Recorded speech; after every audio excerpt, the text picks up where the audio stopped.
పట్టణంలోని గడ్డి మార్కెట్లో వేంచేసి ఉన్న సీతారామ ఆలయంలో శ్రీరామ నవమి వేడుకలు పురస్కరించుకుని భారీ అన్న సమారాధన నిర్వహించారు.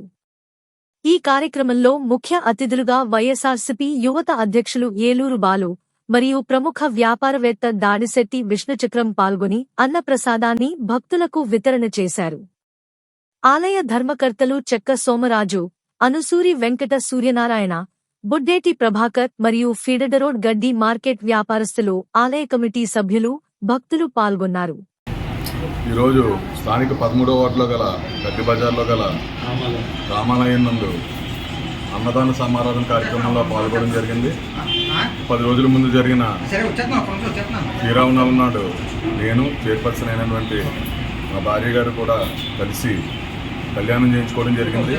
నేను ఇక్కడ గమనిస్తున్నది ఏంటంటే ప్రతి సంవత్సరం ఇక్కడ జరుగుతున్న ఆధ్యాత్మిక కార్యక్రమాలు మరింత మెరుగ్గా జరుగుతున్నాయి. సంవత్సరానికి కూడా కార్యక్రమాలు బాగా జరుగుతున్నాయి. ఆలయ కమిటీ వారికి ముందుగా నేను ధన్యవాదాలు తెలియజేసుకుంటున్నాను. ఆనంద రోజుల్లో ఏదైతే ఇక్కడ రాముల వారికి గోపురం కట్టాలని చెప్పి కమిటీ వారు నిర్ణయించారో నా వంతు సహాయ సహకారాలు కూడా తప్పకుండా అందిస్తానని, రానున్న శ్రీరామనవమి ఇంకా మంచిగా కూడా అందరూ జరుపుకోవాలని చెప్పి తెలియజేసుకుంటూ సెలవు తీసుకుంటాను. భక్తులందరూ సహాయ సహకారాలతో ఘనంగా మహా అన్నసంతర్పణ జరుగుతుంది. ఆ కార్యక్రమానికి ఈ పెద్దలందరూ నన్ను ఆహ్వానించిన మేరకు ఇక్కడ రావడం జరిగింది. నాకు చాలా సంతోషంగా ఉంది. భక్తులందరూ కూడా శ్రీ సీతారాముల కరుణా కటాక్షాలు ఎప్పుడు ఉండాలని చెప్పేసి ఆ భగవంతుని కోరుకుంటూ నాకు అవకాశం ఇచ్చిన ప్రజలందరికీ కూడా మరి ఒకసారి ధన్యవాదాలు తెలియజేస్తాను. ఇక్కడ గడ్డి మార్కెట్లో వేయించేసి ఉన్నటువంటి ఈ శ్రీ సీతారాముల స్వామి ఆలయం ఇప్పుడు చాలా పురాతనమైనటువంటి ఆలయం. ఇప్పుడు చాలా కాలంగా దీపానికి దూరంగా ఉంది. ఈ మధ్యకాలంలో కొంతమంది భక్తులు అందరూ సమకూరి ఈ ఆలయం అభివృద్ధికి అందరూ కృషి చేస్తున్నారు. అందులో అలాగే వాళ్ళ ముఖ్యంగా చెప్పుకోవాల్సింది దాడిశెట్టి విష్ణుచక్రం గారు.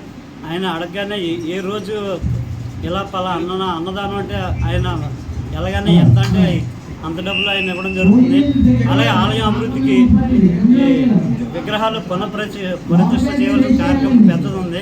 అడగగానే దాని నిమిత్తం కూడా ఆయన 5,000 రూపాయల సహకారం అందించారు.